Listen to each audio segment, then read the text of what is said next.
Welcome and bienvenue and welcome back to Opus Magnum with Lyte. Today, we're here with the water purifier, because you need pure water to drink. Good for you. And so, my first low-cost, low-space solution, Keyblade. It is neither lowest cost nor lowest area, alas.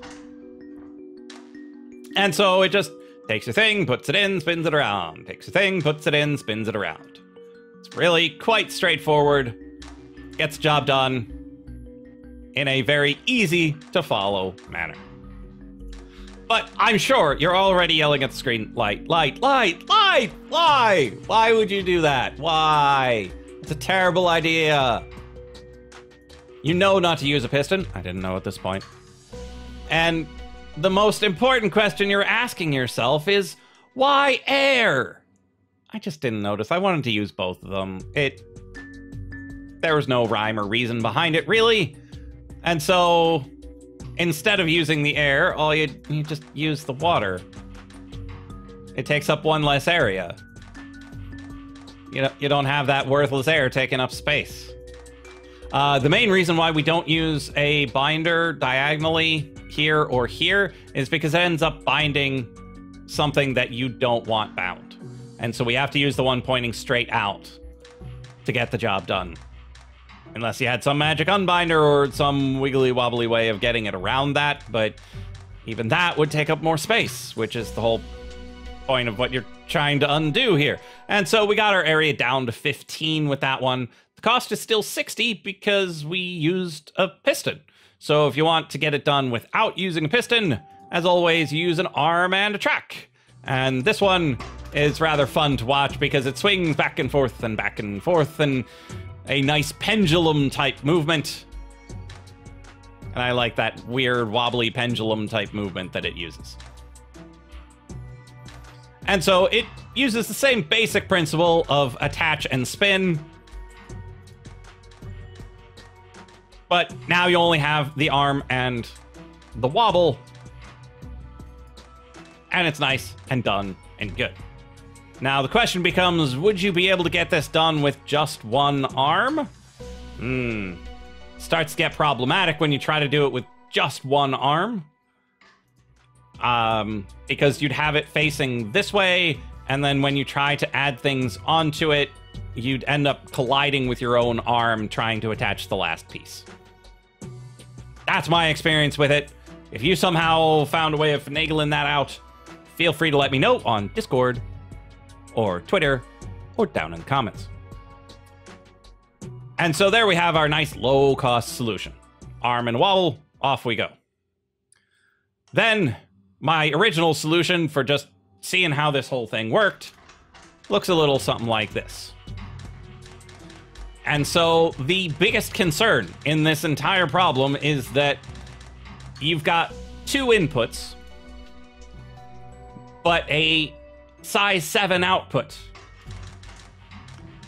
Using two inputs for a size 7 output tends to cause a little bit of a rankle, because that means you need to do something to counteract that imbalance. Because you can't use 4 water and 3 air for every solution, because then you're not going to be pulling from one of them as optimally as you should, which is what's happening in this solution. We just do 1, 2, 3 weight on the air, and that's clearly not optimal.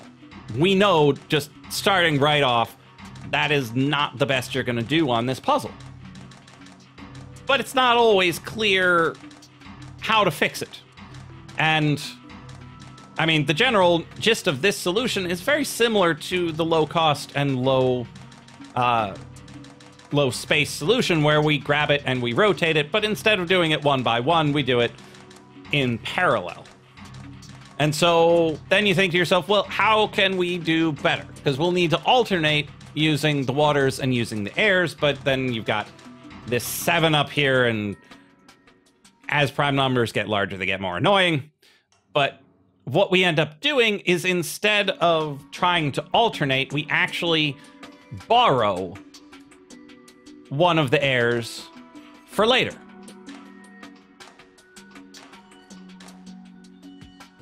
Because by storing one of them, and in this case 2 of them, we are able to then change the orientation of everything that's going on in here. And then drop and drop. Now that little bit at the end there is what has me most concerned about whether or not this is optimal. Because doing this storage gets that done pretty darn quick.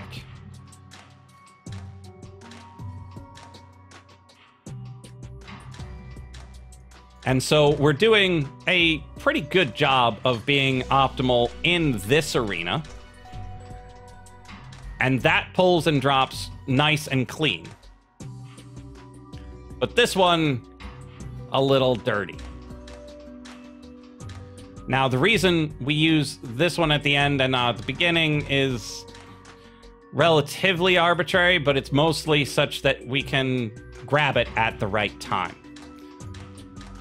So, the fact that we drag it for an extra cycle has me a little concerned that it's not optimal.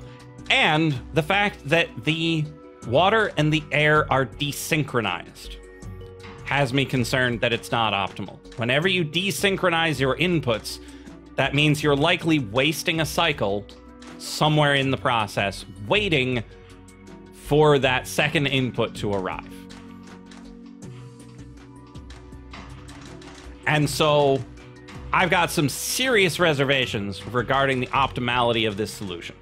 It's good. It's you know, top percentile at least, but it still feels just a little bit off. I haven't been able to find a way around it yet because of the timing of this middle part. I needed to have the air slightly offset. But it's one of those things where you're like, is it really optimal? Is it? Because if I wanted to do it a different way, I would likely need to revise how any of this in here is even done. And that's a huge revision. That's a huge thing that we would need to do. And similarly, we're salting things over here. And most other times where we salted things outside of the main production area, it was a wasted cycle or two. So it leaves me with some reservations as to whether or not our drop shift here is actually optimal. But it is 2 cycles faster than the top percentile, which makes me feel good. But I do always want to try to go for optimality whenever possible. And so this one, it still bugs me. And if it bugs you, it's probably good too, because then you'll take a look at it and go, oh, well, what if? And then either you run into the same problems I do, or you actually find a better solution. Because that's the beauty of this sort of sharing of knowledge, is not such that you learn how to do the puzzle, but you see how someone else did it and go, oh, my solution is comparably fast, but I do it in a different way. What if I combine the two? Then we might have a nice hybrid solution that gets significantly better than this. I don't expect it to get too much better than this. I imagine at most we'd save 3 cycles. So 44 feels like if you get to 44, you can probably stop. But 47 doesn't feel like it's there yet, but we don't have any confirmation just yet. But we've got some really talented people out there in the comment section. I'm sure they would love to enlighten us with anything that goes faster than this solution. And so we've got our 15 to be nice and small, 50 to be nice and cheap, and then this 47, which is at least really quite good. I'm not going to say it's perfect, but it's really quite good. Thanks for watching this episode, and I will see you in the next episode of Opus Magnum with Lyte.